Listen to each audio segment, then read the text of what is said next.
Ini kisah hampir semua pengajian saya selalu sampaikan untuk sebenarnya membakar iman saya sendiri gitu ya. Karena pengajian sebenarnya hakikatnya untuk para duat itu untuk diri mereka sendiri awalnya, baru kemudian untuk jemaahnya. Karena itu mencas kembali iman-iman kita gitu kan. Lalu apa? Kisahnya begini. Ada seorang salaful ummah, saya belum pernah temukan namanya dalam buku apapun, tapi disebutkan kisah mereka atau kisah beliau ini. Dikatakan dia lagi duduk di kemahnya di padang pasir lagi waktu makan siang.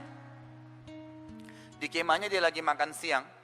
Begitu dia mau masukkan makanan ke mulutnya, ada satu orang lari-lari dari kejauhan, teriak-teriak, "Ya fulan, ya fulan." Lalu dia buka ya pintu kemahnya, dia tanya, "Ada apa?" Orang itu mengatakan, "Anak Anda mati ditusuk orang." Jadi anaknya ini bukan mati biasa ya, mati dibunuh orang. Orang ini persilakan tadi tamunya masuk. Kemudian dia ambil tadi suapan makanan yang belum sempat dimasukkan, lalu dia makan.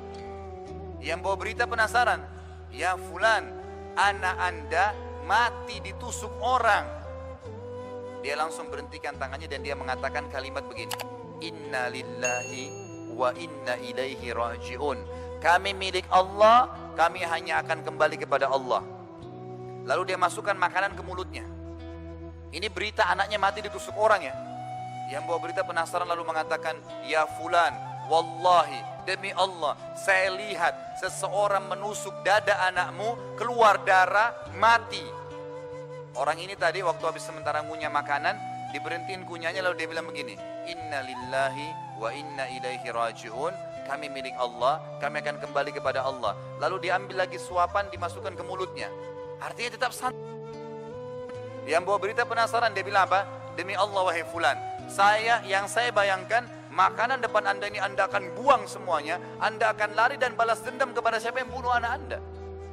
Mungkin kalau kita di posisi orang ini sama, gitu kan? Bagaimana caranya anaknya dibunuh teman tetap santai?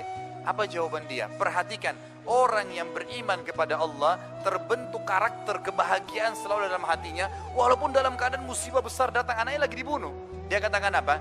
"Wahai saudaraku, kami adalah kaum sekelompok orang yang beriman tentang adanya Tuhan Allah, dan Allah Tuhan kami telah mengajarkan kepada kami kalau musibah datang, yang paling pertama adalah kami mengucapkan kalimat istirja, inna lillahi wa inna ilaihi raji'un." Kami milik Allah, kami akan kembali kepada Allah, dan saya sudah mengucapkan itu.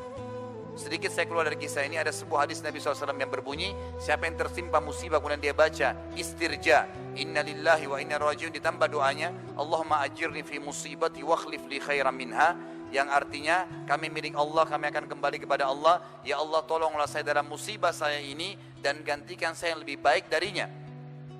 Kata Nabi SAW, kalau orang baca ini pasti ya, jaminan dari Nabi SAW akan diganti musibahnya menjadi kebahagiaan dan kesenangan. Kita kembali kepada kisah tadi. Orang ini mengatakan, saya sudah ucapkan kalimat istirja. Dan perhatikan ini ya, ini iman yang luar biasa dan akidah. Dan anak saya mati ditusuk orang, itu dia mati karena ajalnya sudah datang. Kalau ajalnya belum datang, dikeroyokin dengan 1000 orang pun tidak akan mati. Siapa yang bisa meyakini ini? Orang yang beriman kepada Allah. Kalau tidak beriman tidak bisa. Kalau belum ajalnya tidak akan mati. Bahkan jemaah sekalian, saya keluar sedikit dari kisah ini. Anda perlu tahu bahwasanya segala sesuatu itu punya ajal, bukan cuma manusia. Apa itu ajal? Kalau saya bahasakan bahasa saya pribadi ya, tanggal expire. Bukan cuma obat, kita juga begitu. Ada seorang sahabat, pembantunya pernah pecahin piring, dia marah sama pembantunya. Lalu Nabi SAW dengar, Nabi SAW mengatakan kepada pemilik rumah tadi yang punya piring dan pembantu itu mengatakan, Nabi SAW berkata padanya, "Jangan kau marah dengan pembantumu, karena piring yang dipecahkan oleh pembantumu itu punya ajal sebagaimana kamu punya ajal. Kalau bukan pecah di tangannya, akan pecah di tanganmu. Semua punya ajal, semua punya tanggal expire. Nggak mungkin tidak. Kalau Anda naik mobil, naik motor, motornya pecah, nggak usah marah. Dalam Islam kalau terjadi musibah, istirja, kemudian cari jalan keluarnya. Langsung, sudah tinggal ditambal atau ganti ban baru. Nggak usah lagi dibahas kenapa terjadi atau marah-marah. Karena dengan marah-marah tetap tidak kembali lagi ban kita. Dan ajal bannya memang sudah sampai. Anda kalau beli kue, potong 2 kue, pisahkan piring yang terpisah, pastikan 2 hari kemudian ada yang lebih dulu rusak dari yang lainnya. Kenapa? Ajalnya sudah datang. Baju baru dibeli, listriknya hangus. Jangan usah marah, memang sudah dasarnya ajalnya pakaian itu. Semua punya ajal. Apa yang dia katakan? Anak saya mati karena ajalnya sudah datang. Dan perhatikan kalimat terakhir yang luar biasa. Alasan kenapa tadi dia tetap makan. Dan Tuhan kami Allah memerintahkan kami untuk menghabiskan makanan ini. Nggak boleh dibuang, mubazir. Maka saya makan makanan ini, kemudian saya akan urus jenazah anak saya.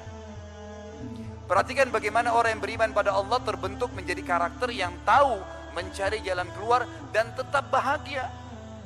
Tetap makan santai biasa. Karena dia tahu hukum-hukum yang harus dia lakukan. Bagaimana dia melalui proses kehidupan ini. Itu yang pertama.